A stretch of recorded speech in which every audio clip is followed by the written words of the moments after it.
belajar ilmu tasawuf, waduh bahaya nih. Bahaya, orang sibuk zahiriyah saja, hanya sibuk pakaian, hitam-hitaman jidat, itu malu zahiriyah saja. Wah, ini bekas sujud saya Ustaz di sini tuh. Karpetnya belum diganti kasar. Tapi yang asar sujudnya, yang bekas sujudnya nyampe itu bukan di kita, tapi di hati dia. Bagaimana sholatnya itu beres, bukan hanya dengan Allah, tapi setelah sholat dia beres dengan makhluknya. Itu maksudnya bekas sujudnya. Baiklah, kita mulai. Kata beliau, kata Imam Al-Haddad, al-mu'natu fi kitmati sirri aqallu minal mu'nati fi tahawufi ibsya'ihi mimman tutli'ahu atau tutli'uhu alaih. Beban dalam menjaga rahasia itu lebih ringan daripada beban rahasia yang sudah kita kasih tahu ke orang. Kita ada rahasia yang kita tahu, kita nyembunyiinnya biasanya ada beban. Ya Allah, saya sendiri-sendirinya kayaknya yang tahu rahasia ini, beban. Tapi beban itu lebih kecil daripada rahasia itu kita omongin sama orang. Tahu nggak tuh kemarin itu yang tetangga kita habis nikah lagi di bawah tangan, padahal dia saksinya. Ya, lumayan 500.000 saksinya.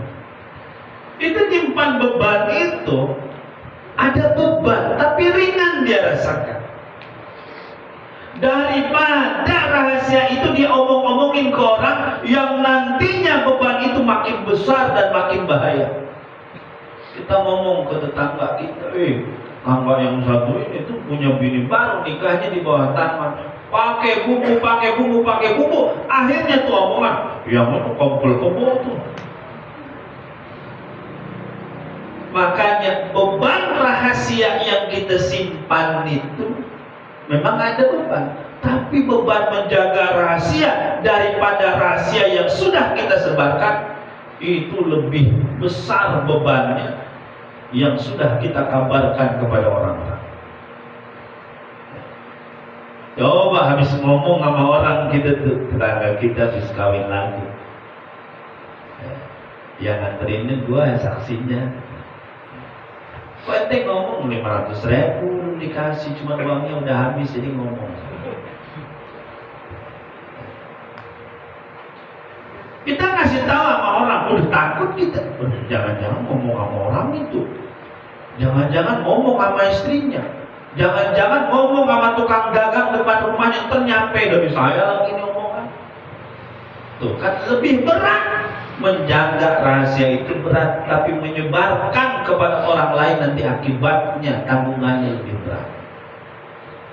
Maka rahasia lebih daripada satu orang yang mengetahuinya itu bukan rahasia. Kalau dalam bahasa kakak-kakaknya mah, a secret between two and more is not secret. Rahasia antara dua orang atau lebih bukan rahasia.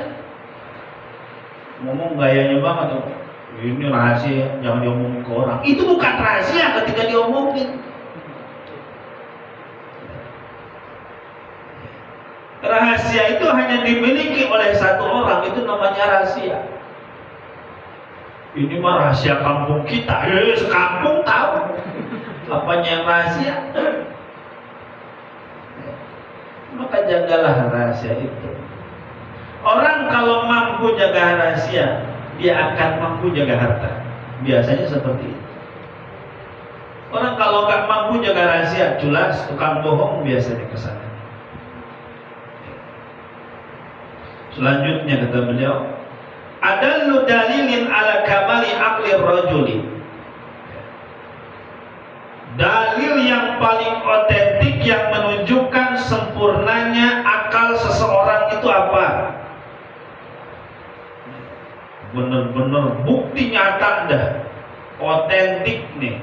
Kalau akalnya seseorang itu sempurna, kecerdasannya itu cakep, kecerdasannya itu sempurna, apa tandanya?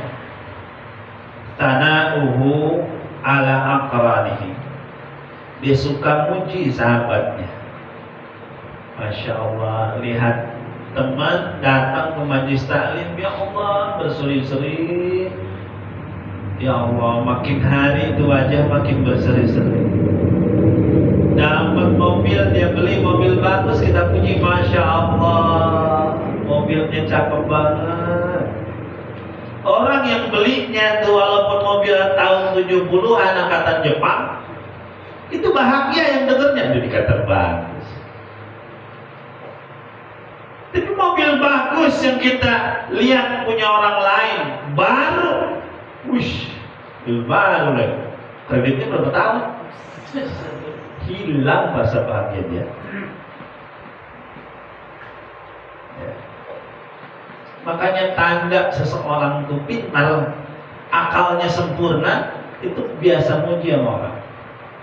Masya Allah deh, soleh banget kemana? Hadis di majlis taklim. Masya Allah deh, kamu pinter banget di sekolah ranking 1, pujian. Memuji itu adalah bukan sesuatu yang tercela, bahkan dianjurkan, kecuali satu, jangan memuji orang di sesuatu yang tidak ia miliki. Orang bukan ustaz, kita kata Masya Allah ustaz, jangan. Syekh yang diono tuh Cirebon, tau saya namanya itu.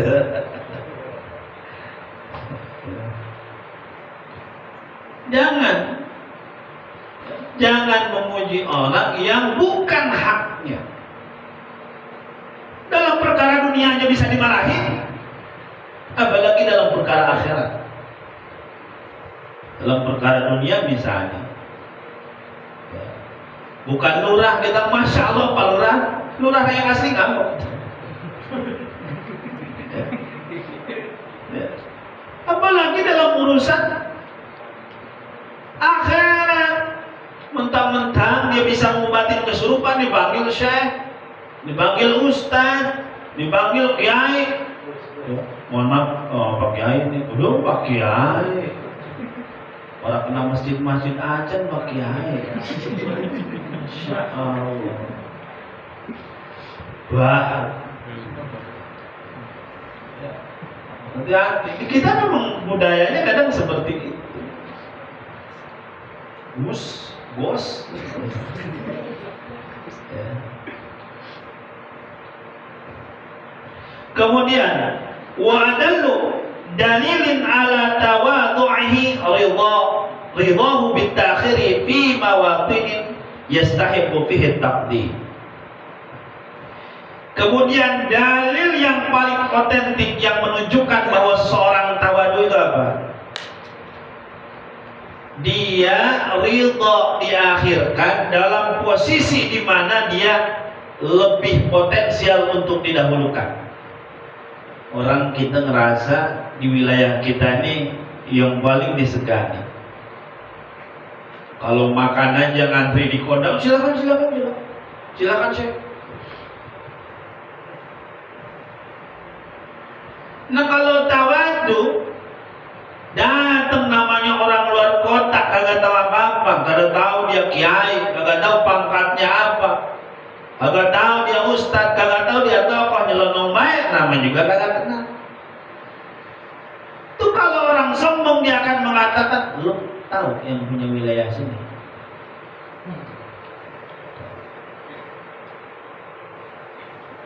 Ini yang punya kawasan. Salam dulu lah sama kita. Tapi kalau orang tawadu, meskipun dia kiai, meskipun dia ustaz, yang ngantri ikut ngantri. Didahuluin orang yang bodoh amat, itu tanda dia tawadu. Tahu warna duit. Tawadu. Seperti itu. Itu dalil paling otentik. Meskinya dia dapat penghargaan,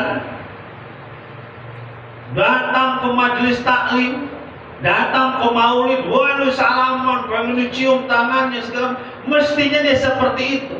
Ketika tiba di suatu daerah, ternyata yang paling depan itu yang nyambutnya itu bukan orang sekitar, tamu-tamu dari jauh, gak tahu siapa dia, biasa saja.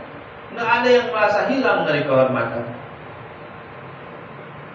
Walaupun dia memang berhak untuk mendapatkan itu. Tapi kalau tidak mendapatkannya biasa saja. Kalau dipanggil kiai, dia senyum. Dipanggil ustaz agak maju. Dipanggil nama, marah-marah.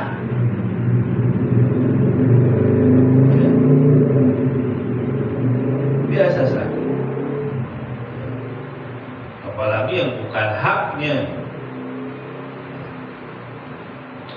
Pengen didahului. Kemudian wa adallu dalilin ala ikhlasihi. Dalil yang paling otentik yang menunjukkan seseorang itu ikhlas apa tidak. Adamul mubalati bi isqatil khalqi fi janbil haqqi. Dia enggak peduli dengan bencinya para makhluk kalau Allahnya sudah suka. Diomongin bodoh amat. Digibahin biasa saja. Ini mah diomongin berani depan ngupdate status, ngambek ngomongin di belakang berani depan. Pokoknya dalil paling otentik kalau diri seseorang itu ikhlas, itu sudah gak peduli dengan cacian orang, omongan orang. Hidup itu damai. Yang sewot itu hanya omongan orang. Kita mau fokus pada hidup kita yang damai atau pada omongan orang? Ya. Jadi kalau kita sibuk sama omongan-omongan orang, hati-hati bisa lupa tujuan kita. Orang kita mestinya bahagia, gara-gara omong orang jadi gak bahagia. Kan sengsara, hidup kita ini bahagia sebenarnya, tapi kalau fokus sama omongan orang, jadi gak bahagia. Ya. Hidup yang menjalaninya kita, yang riwuhnya orang lain, kita fokus pada yang riwuh. Itu namanya sengsara yang disengaja.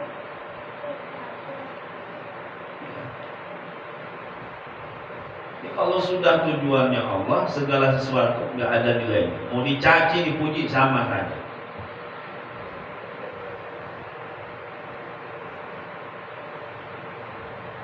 Karena kalau sudah beres urusannya dengan Allah, maka akan beres urusannya dengan makhluk. Biasanya nggak beres dengan makhluk, ya kasar dengan Allahnya sudah nggak beres.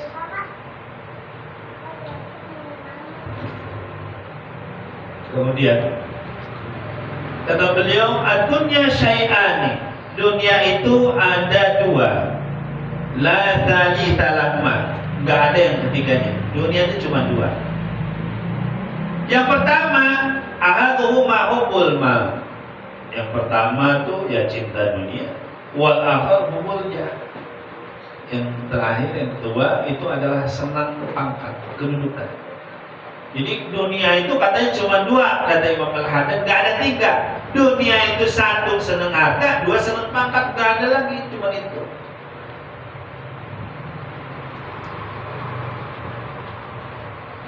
Faman zahida fil mal wal jah bahwa siddiq atau sadiq, ya siddiq ya, siddiq. Orang yang zuhud itu bukan berarti menjauhi dunia. Zuhud itu adalah mendahulukan akhirat daripada dunia. Kalau ada bertentangan dengan akhirat, ya tinggalkan, itu namanya zuhud.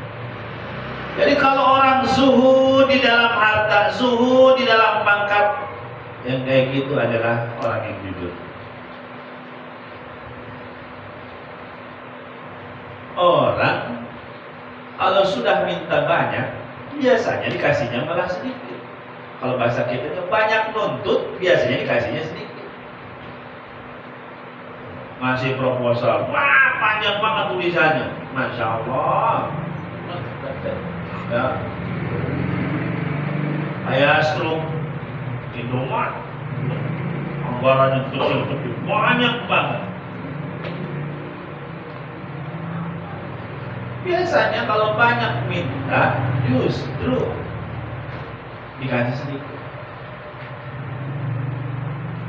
Kadang-kadang kita juga ke anak ya, suatu saat ngasih ke anak yang jarang minta duit sama kita ngasih surprise, dibeliin lah HP. Adiknya iri, Pak, kenapa kakak saya dibeliin HP kok saya nggak pernah? Kamu mah tiap hari jajannya, kamu minta jajan ini terus, tiap hari minta itu terus. Sedangkan kakak itu dia nggak banyak minta, makanya bapak kasih.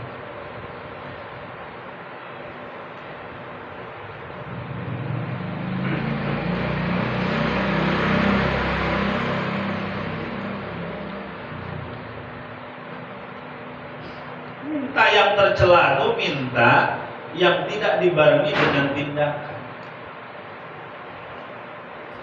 Maksudnya seperti apa? Doanya tertuju kepada Allah, tapi perilakunya jauh daripada doa-doa yang ia lantunkan. Minta doang. Contoh, ya Allah kasih saya harta. Perilakunya jauh daripada doa yang dia ucapkan, bahwa dia minta harta, kerja nggak mau, sholat nggak mau. Jelas. Kemudian waman zahida minal mal dunal jah fahuwa murrah. Orang kalau urusan dunia, urusan harta dia zuhud, tapi urusan pangkat dia nggak zuhud.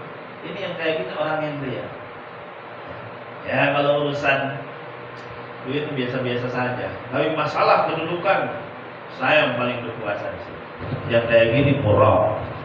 Ya, yang senang dengan pujian daripada orang lain, atau senang dia dilihat baik oleh orang lain, pengen dipuji doang. Kemudian waman zahida fil jah wa habbal mal. Nah kebalikannya, ini mah masalah pangkat biasa saja, tapi kalau masalah duit paling gacor dia. Mau jadi ini ngente, mau calon enggak, yang penting mau banyak duit ulama dah.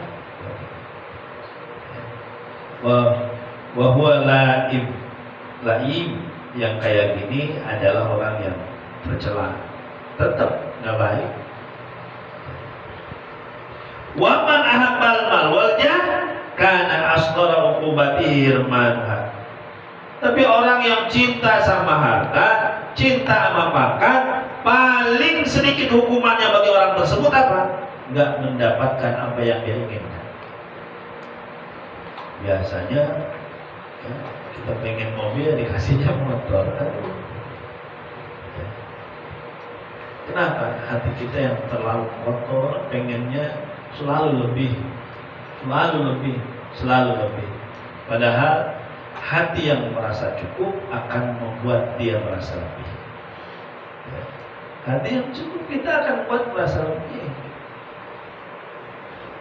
Kalau nggak merasa cukup, punya rumah bagus, 1 tingkat di otak dia, padahal anak nggak nambah banyak, gimana caranya supaya 7 tingkat?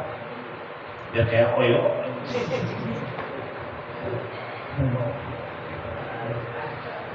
Gimana aja, pokoknya nggak ada tenangnya. Motor baru lunas cicilan, sudah debat sama suaminya, Pak, saatnya roda 4. Dibeli gerobak sampah.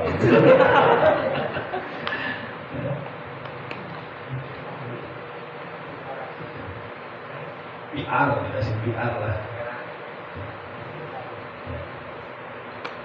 Ya. Minta yang baik, berdoa yang baik, iringi dengan pekerjaan yang baik, doa yang baik, insya Allah minta itu gak tercela. Cuma minta doang, ya Allah, ya Allah, ya Allah. Salatnya, kerjanya kagak, ya Allah. Ya. Daftar kerja ya kagak di rumah, diem baik. Ya. Kata temannya, dari mana lo? Ya, ngomong ke temannya, dari mana teh? Kerja. Capek ya? Sama temannya dibalik, capek lo nganggur.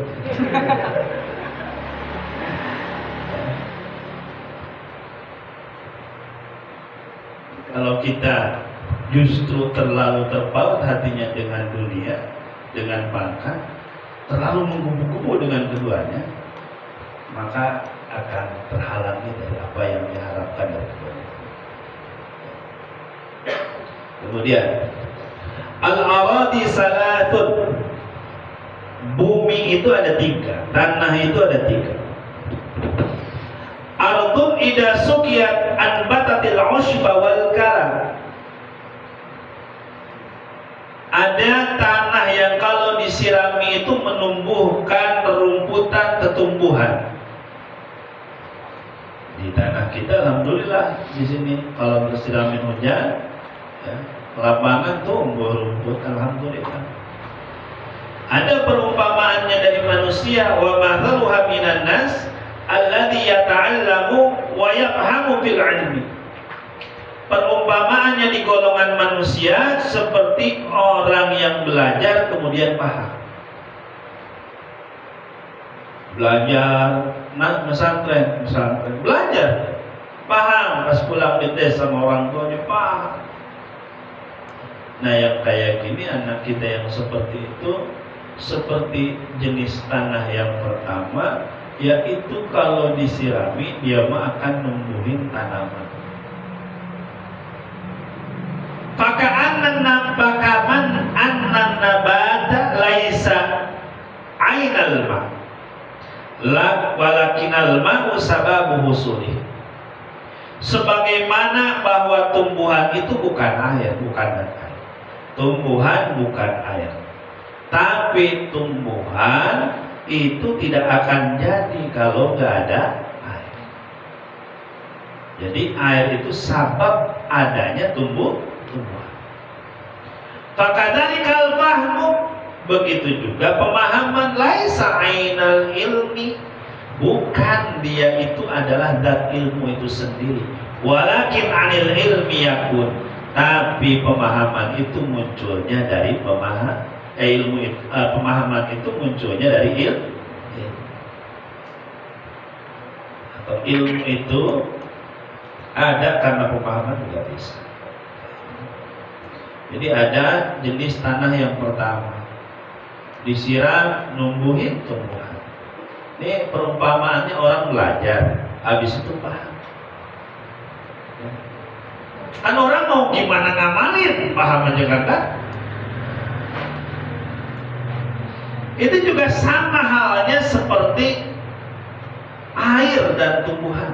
Apa? Air dan tumbuhan. Tumbuhan bukan air. Air bukan tumbuhan, tapi adanya tumbuhan sebab ilmu bukan pemahaman, pemahaman bukan ilmu, tapi adanya pemahaman karena ilmu.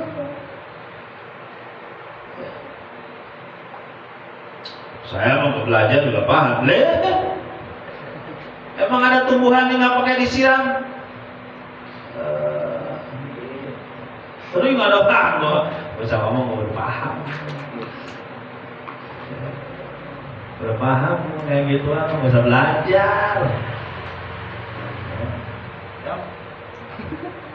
Selalu yang paham, paling paham ya, lebih paham urusan perempuan. Dia sudah meneliti sekitar 7 tahun tentang watak perempuan. Dan pada akhirnya timbul kesimpulan seringnya nyakitin.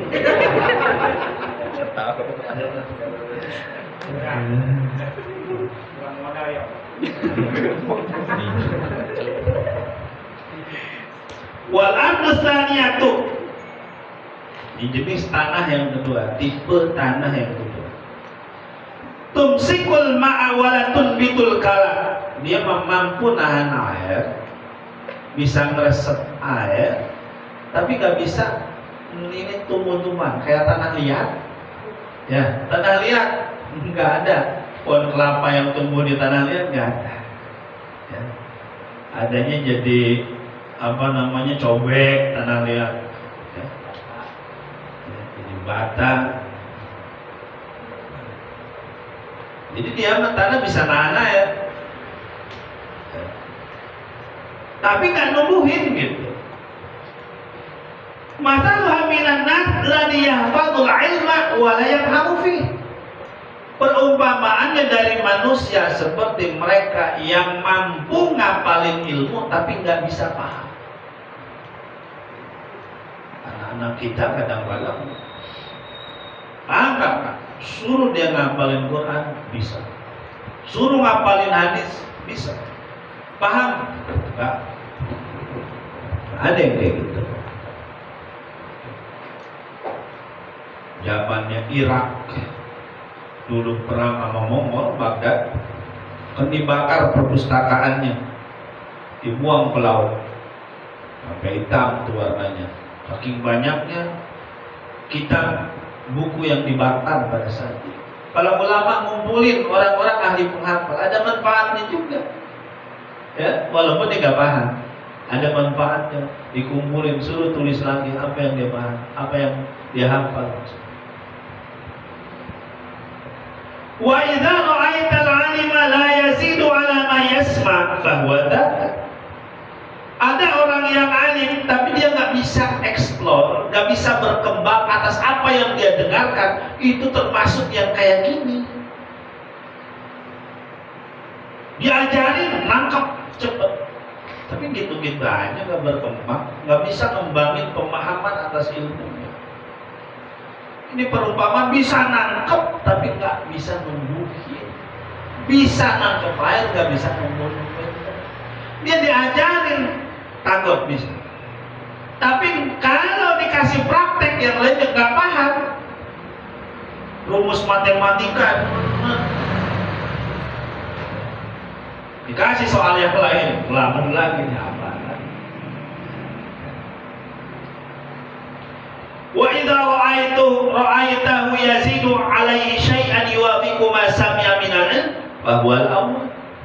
Dimana kalau ada orang tuh, ada manusia kalau diajarin ke dia, dia pintar membanginnya karena paham intisari daripada ilmunya, maka dia akan mengembangkan lebih daripada sekedar apa yang telah ia dengar. Nah, yang kayak gini mah yang kayak awal tadi, dia mampu ngapal, mampu mahal. Wal ardu salisatu, bisa jadi ini kita semua nih. Tanah yang ketiga, ardun la tunbitu kallaan wa la tumsiku ma'an. Enggak numbuhin tumbuhan, enggak bisa juga nyerap air. Disiram lewat aja. Orang tanahnya udah kayak batu, udah bercampur. Apalagi tumbuhan, nggak ada yang tumbuh. Wa masaluha minan nas masalu ma la yahfadul ilma wa la yafhamu. Ini mah orang yang perumpamanya dikasih suruh ngapal kagak bisa, apalagi disuruh mandi. Diajarin apa baik nggak bisa, dia mah. Ya kalau nggak bisa belajar, ngapal nggak bisa juga pak. Fa'il qaul ilmi ila man hadhi sifatuhu idha'atun ilmi. Ya, ngasih ilmu kepada orang yang tipe seperti ini itu sia-sia, percuma. Ya. Faka'anna rabbal ardi, maka seolah-olah pemilik tanah alati hadhi sifatuha la yasqiha. Ya, orang yang punya tanah ditanemin kagak bisa. Disiramin nggak bisa, nggak bakalan diurus kayak gitu mah, biarin aja, ya nunggu digusur. Wa yara an-nasab ya minal ilu ayat, nyiramnya juga percuma, buat apaan? Dan nunggu-nunggu. Coba ya. Di sini kalau ada tanahnya bebatuan kayak di Gunung Kidul, tanahnya bebatuan. Tiap hari disiramin sama dia. Lagi sangka orang gila baru. Ngapain itu? Nggak bakal tumbuh apa-apa, disiramin tiap hari kebunnya. Udah tahu batu semua. Kadzalika yang bagi alla yulqal ilmu ila man yudayyi'uhu. Begitu juga tidak patut ilmu disampaikan kepada orang yang menyia-nyiakan. Maksudnya apa? Ini bukan posisi kita, ini yang tahu ini guru-guru kita. Ada sebelum anak mau belajar, sini deh, sini mbak, dari mana? Diajaklah ngapalin, oh cakep ya. Dicek dulu, cakep nih. Habis pemahamannya coba dikasih penjelasan sama bapak gurunya sekali, coba jelasin deh. Bisa juga ngejelasin. Kalau gini bagaimana? Kalau gini seperti itu bagaimana? Dia bisa menjabarkannya sesuai dengan contoh yang telah diberikan oleh gurunya. Mengembangkannya contoh kepada kasus-kasus yang lain dia bisa. Nah, kayak gini kata gurunya, ini cocok jadi kiai. Ini diajarin kitab-kitab alam, dikajarin tafsir hadis, nyambung semua. Datang bocah yang kedua, sini Tom, suruh ngapalin, masya Allah cepet banget, jelasin. Apa ya? Suruh jelasin nggak ngerti, suruh jelasin nggak ngerti. Ada yang ketiga, datang, siapa? Belum disuruhnya udah siapa? Siapa?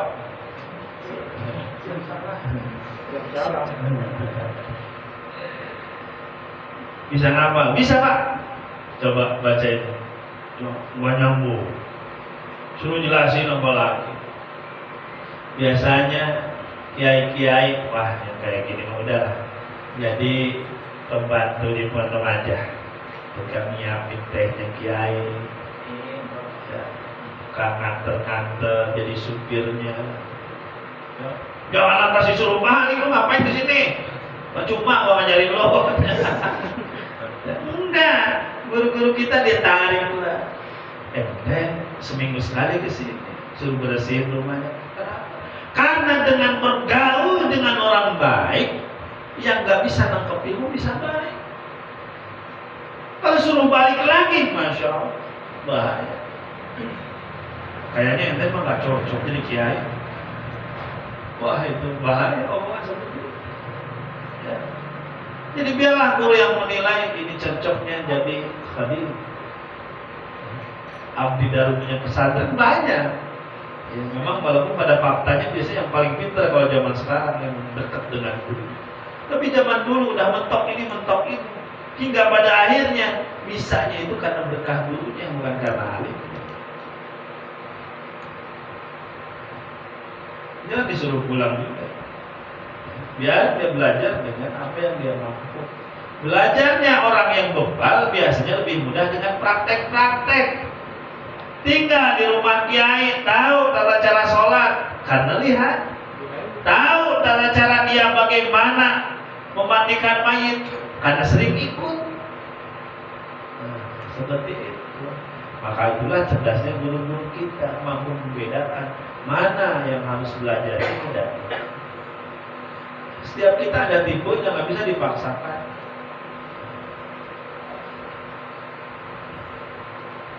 Kemudian, la tasbutu da'awi bil aqwal hatta taquma bi isbatihal bayyinatu minal af'al wal aqwal. Seluruh klaim itu nggak bisa kita tetapkan hanya sebatas dengan omongan belaka. Yaitu Ustaz Al-Alim Al-Alamah, ini belajar di Saudi 3 tahun, di Irak 2 tahun, segala macam di situ. Pengakuan itu bisa diakui, tapi itu tidak akan bisa ditetapkan sampai ada bukti daripada tingkah lakunya dan perbuatannya. Bagaimana? Mengatakan dirinya alim, ada buktinya dia. Lihat saja gerak geriknya, sikapnya.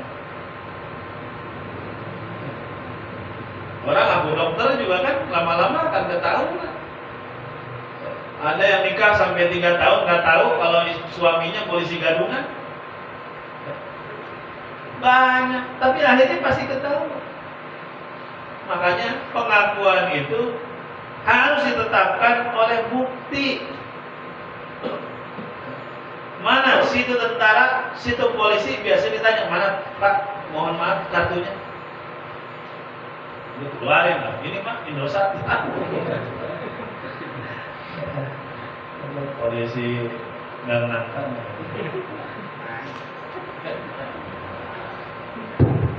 Ayo.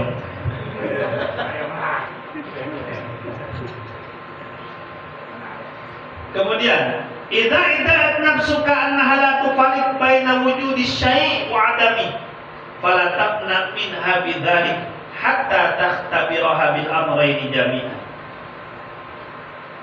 Kalau nafsu kita ini mengklaim, bisikin ke kita itu, ada umpama seperti itu. Saya mah ada duit, nggak ada duit sama saja sih. Omongan itu perlu diuji apakah benar bahwa nggak ada duit dan ada duit itu sama. Apa omongan karena gitu karena dia sedang bokeh? Kan karena yang benar mah itu akan dirasakan. Mau dalam keadaan senang, mau keadaan gak sama omongan itu. Kalau dipecat dari perusahaan, ya sama kerja juga sama aja. Itu harus diuji, dibuktikan apakah omongan itu berdasarkan keikhlasan, penerimaan kita terhadap apa yang diberikan Allah, atau sebatas hanya menghibur diri sendiri.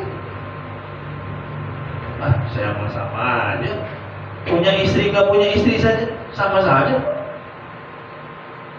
Mungkin karena dia habis diceraikan. Dulu maka ngomong gitu. Maka ketika kita mengklaim diri saya sama saja ketika memiliki anu dan tidak memiliki anu, itu cek dulu ya, dengan 2 perkara itu, apakah benar dengan tidak adanya uang biasa juga ya. Dalam arti adanya istri ya tetap taat kepada Allah, nggak adanya istri ya tetap juga taat kepada Allah. Itu berarti sama. Itu yang ngomong ada istri atau enggak sama aja, itu benar berarti ya. Ketika nggak ada istri dia ngomong saya sama aja, ada istri nggak ada istri juga rajin dapat istri habis itu libur. Itu perlu diuji ucapan. Sering kita membela diri sendiri dengan ucapan-ucapan seperti itu. Itu nafsu kita, jangan salah. Kayaknya mah kayak orang ini rasa sama baik mah kita punya duit, gak punya duit lagi malasnya duit tuh. Coba ya Pak ya, punya duit habis, katanya gak punya duit juga habis, mending gak punya duit sekalian.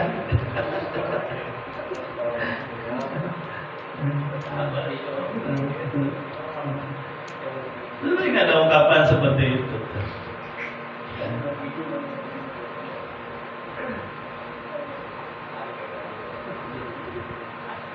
Sama, ngapain katanya kerja, ntar juga habis duitnya. Santai aja lah man, nggak usah terlalu serius dunia ini. Nanti giliran makan bu, jangan dimasakin.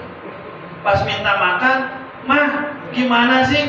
Ngapain mah makan, ntar juga lapar lagi. Iya, ngapain nggak usah makan, ntar juga lapar lagi. Percuma makan.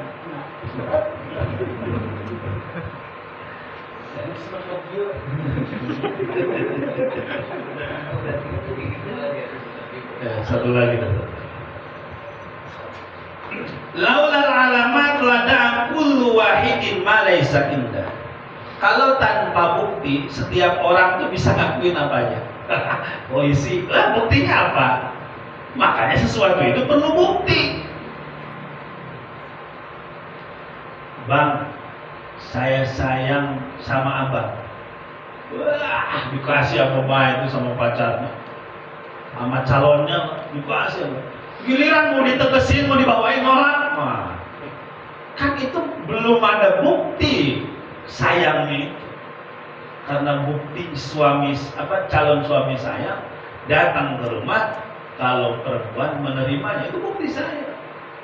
Adapun sekarang misalnya jalan kemana-mana bareng, lautan ku seberangi, gunung kan ku daki, dikasih gerimis berangkat. Ya, kenapa ngedatang minggu gerimis? Itu palsu. Kalau dia sudah datang ke rumah, perempuan yang menerima itu bukti. Segala sesuatu itu perlu bukti. Ya. Maka kalau tanpa bukti, seseorang itu dihakui, bahaya. Walakin bil alamat wal amarat yutraqu baina shadiq wal kadhib. Tapi dengan ciri, dengan alamat, dengan tanda akan diketahui mana yang bohong, mana yang jujur. Mana kartunya Pak? Ini tuh kan jujur. Bohong mana? Gelagapan. Al-Fatihah.